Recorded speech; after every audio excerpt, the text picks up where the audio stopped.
really, was that kind of a place where you just said it honed your, let's say, like your faith power and strength to say, you know what, even though this is something I can't control, it's not going to control me. Could you talk a little bit more about that part of your journey? Absolutely. And for those who are not familiar with the condition of strabismus, it is in a common vernacular lazy eye, where one eye might veer to the left, one and up and out, it might veer inward. So what people don't know, they might see the physical effect of that when you look at someone, but they also don't know that strabismus, what comes with it is you don't have uniform muscle movement and control for both eyes. So for me, I only, for instance, read with one eye. And so there is a brain dislocation from sort of the brain to the eye.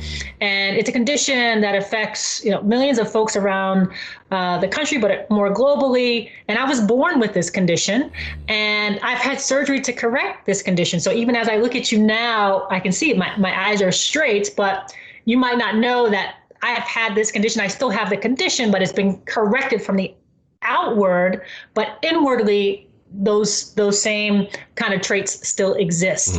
And when I was young, my parents told me, and particularly I think for young girls, getting this affirmation from their men in their life, for me, it was my father, it was my brother. It instilled in me confidence. It told me that I still am worthy, even though I have this, in your vernacular, constraint, in my words, disability.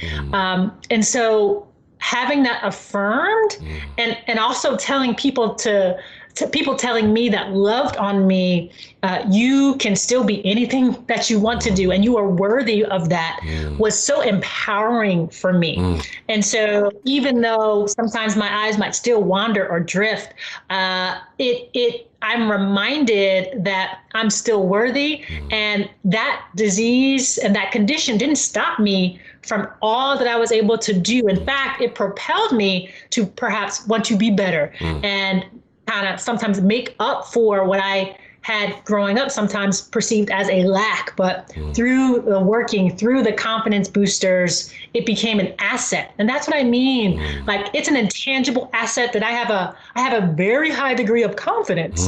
And that is because of what started out as a constraint, built in me a muscle, a faith muscle. And that's where the connection is, because it's that faith muscle there. You can envision something that you don't see today. I can envision that I can be my own definition and state what I want for a wealthy life. And so that is the faith in the future of what I don't see today.